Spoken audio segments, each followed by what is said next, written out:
So just quickly, I just want to acknowledge, in Australia, we do an acknowledgement of country. So I just want to acknowledge the traditional custodians of the land I'm presenting from, which is the Bunurong people, and I pay my respects to them and their cultures, elders past, present and emerging. So everybody will know that I've presented here before to this forum about the ACCC and ScamWatch, and it's really great to be here today during this week, because in Australia it is Scams Awareness Week. So we currently have a really major campaign to raise awareness of scams. And with this campaign this year, we've had over 360 partner organisations. So with all the talk about collaboration, we've found that our Scams Awareness Week campaign has been a really great time for us to collaborate with government, law enforcement and the private sector and consumer groups to raise awareness about scams. So we've got lots of big organisations that have been supporting that this year, and we're really grateful for that. I just wanted to quickly touch base on and give an update about the financial losses and reports that we've received this year. We have seen, like many, a really significant increase in scam reports and losses this year. So we have losses have increased 92%. To $473 million. However, we have had a decrease in scam reports, and I'll talk a bit shortly about why that is, down 26% to 186,331. So like many of the countries that I saw in some of the earlier slides, we are seeing significant increases to investment scams, and that's driving really high losses. So not necessarily more people getting scammed, but those that do to investment scams losing large amounts of money. So you'll see the top ones this year are investment scams. We've had remote access scams with really high losses, false billing, which is like our business email compromise scams, and phishing scams. And after the last couple of years in COVID, when we saw a lot of phishing activity, we're now seeing quite a lot of losses coming through for phishing scams. You'll see here just a quick graph that shows some of the investment scam losses compared to all of the others, so quite significant. But you'll also see that we are still getting really high numbers of reports about phishing scams. So phishing activity is really, really high in Australia over the last couple of years. And just to remind everyone from our data from last year, we had, when we collected data from our financial institutions and from ScamWatch and some other law enforcement agencies, we had a record $2 billion in financial losses. And so this is still increasing this year. At the end of this year, we'll again collect data from a range of organisations, and we're expecting that to be a very big number, unfortunately. So just quickly, for those that may not remember, in terms of scams in Australia, we're the competition and consumer law regulator.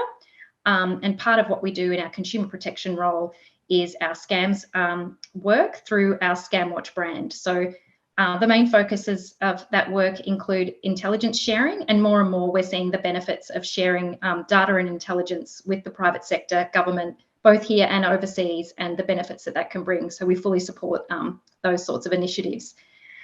We also do quite a lot of awareness and education, like our Scams Week campaign, and it can include, we have Indigenous Australians in remote communities, and we have outreach workers that go out there and assist them to understand how to protect themselves against scams. We do a lot of work with older consumers, and more we're trying to reach vulnerable people to teach them about how to avoid scams and keep them on alert to new scams. We also do a lot of disruption activity, and we've been experimenting with a couple of things I'll talk about shortly in Australia, and hoping to do a lot more of this work in the next year. We do a lot of engagement, so we have lots of meetings with a lot of businesses, and again, that can be both here and some that are based overseas. And we're finding there's really a lot of major businesses and organisations that are prepared to engage and collaborate to try and address scams. And the other part that we're doing more of is advocacy, so trying to do identify where the gaps are in some of our laws and rules, and make recommendations about where they should be changed to ensure that people are protected from scams.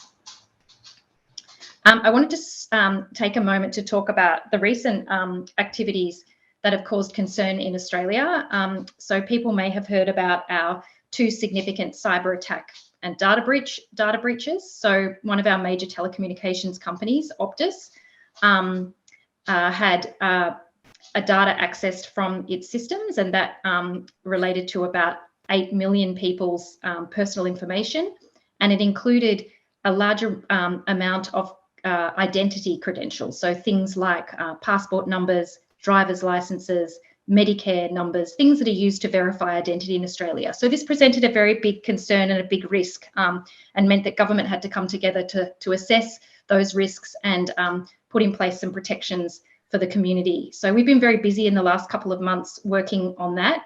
Part of what we've been doing at ScamWatch is trying to stay on top of the scams that have also emerged because of these data breaches. And the scammers are very quick to identify these kinds of crises, in a sense, in Australia, and then start targeting consumers. So while we're trying to deal with the actual data breach, we're also then trying to deal with the scams that surround that. You also may have heard about one of our biggest health insurer, Medibank, private health insurer, which had large amounts of personal information and information accessed during the last few weeks, and ransom demands made of it. And then just last night, some of that information was released, and that included really sensitive information that could identify the hospital that somebody had visited and their diagnosis. And so government agencies and law enforcement and the private sector are all working together to try and address some of the risks in Australia due to these very large cyber attacks, and it's still ongoing. So that's been keeping us very busy over the last few weeks, and we're also really concerned about the likely increase in scam activity that's going to arise from all of this in 2023. One of the things we've been doing in response to this has been quite innovative, I guess, in one sense. With the identity credential information that was accessed in the Optus data breach, we were really concerned to make sure that the banks and financial institutions would have some way to flag or protect consumers with their financial accounts, and also stop scammers who might get access to that information opening up accounts, particularly given these were driver licenses and identity documents. So we worked with the private sector and with government and law enforcement, and we quickly created a new regulation under our Telecommunications Act, which puts in place a process where some of the information regarding these customers, like the driver's license number, could be shared with regulated financial entities if they agreed to certain conditions about how they deal with that data, and agree to those conditions as set by the ACCC, which is our organisation. So we're currently in the process of putting together, I guess, a means for which the banks can get access to some information to protect their consumers as a result of the risks that this kind of activity can lead to. And I'll just quickly go to the next slide. This just gives you examples of the types of scams that within sort of the first 24 to 48 hours started emerging. Some of these were copying correspondence sent from Optus to their customers.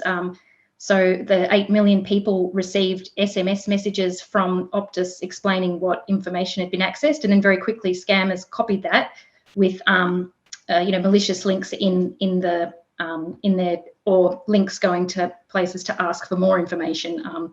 And so we've been working with Optus and with the law enforcement agencies to stay on top of these sorts of scams and try and stop them and keep the public aware of them.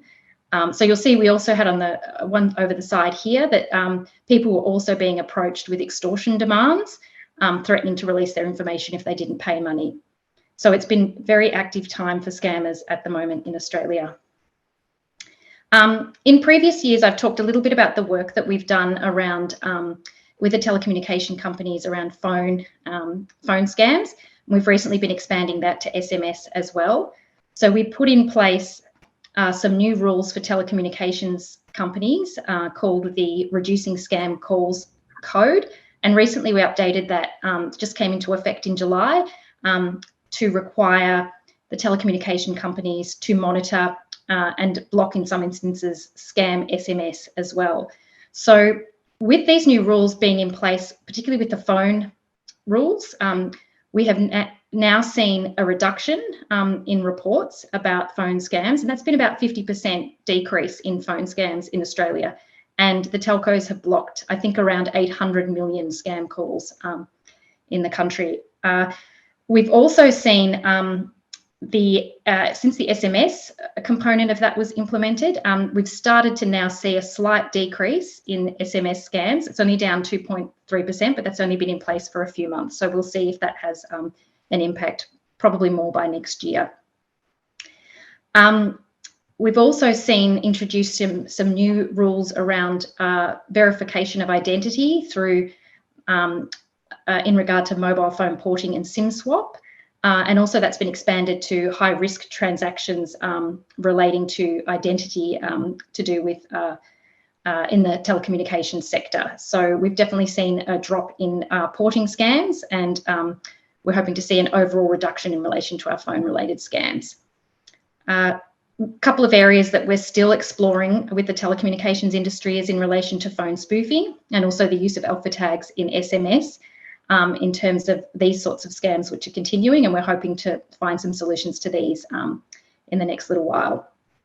One of the things that's become a really difficult message is that more and more we just have to tell consumers not to click on links in messages, and really it's becoming hard for them to trust any messages, even those from legitimate organisations. So that's not an ideal situation. But it's the safest way at the moment, given it can be very hard for people to recognise whether it's a scam or not. One of the other initiatives that we worked on this year was in regard to taking down scam websites. So we put in place a 3-week pilot with the Security and Investment Commission in Australia, and both organisations worked with a third-party takedown service in June and July this year to get basically scam websites taken down. So, and this was quite successful. We focused on investment scam websites, so that would include cryptocurrency scams, and we also focused on online shopping websites. ASIC focused as well on investment scam, but did some broader work in terms of getting the third party to also proactively identify and take down websites. So we provided almost 2,000 URLs, which were analysed over that 21-day period, and about 381 of them were found to be immediately malicious. And within those, some had already been taken down or identified by the third party, but there were still about 80 that we had reports about that had not been, and we were able to get the majority of those, so 65 of those removed during the trial, and removed within a very quick period of time, which for obvious reasons reduced the level of harm in those. The majority of those related to phishing websites. We had some fake shops like pet scams, shoe scams, heavy machinery, technical support scams, some malware, crypto investment scam websites, and health product scams. The Securities Investment Commission in Australia also, the URLs removed contained 892 website groups, including mail servers.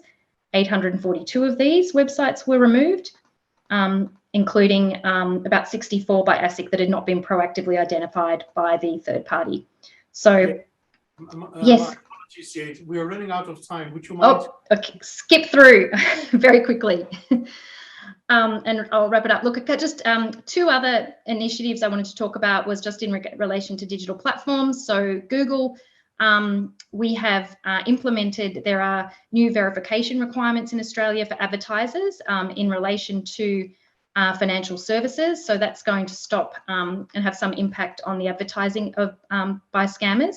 And the other big one that I wanted to let people know about was that we have taken action against Meta in March this year. So we've taken them to court, alleging that they engaged in false, misleading or deceptive conduct by publishing scam ads featuring prominent Australian figures. So these are the celebrity endorsement type scams, and we've got a current court action against Meta at the moment. I'll skip through and just quickly note that one of the areas we are looking at the moment and want to do more work on is money recovery services. And we think there's a real need for guidance about these services. Many of them are scams, and even the ones that purport to be legitimate don't have very transparent information about their terms and conditions and the likelihood of people getting their money back. And just finally, the big news in Australia is that we've recently got funding, the ACCC, to create a new national anti-scam centre, and that will enable us to do more of this type of work, but we're going to be focusing on doing a lot more collaboration with banks, telecommunications and digital platforms to address scams, and also hope to do some more work internationally on collaboration. So I'll leave it there, and I will hand back to you, George. Happy to answer any questions if there's time.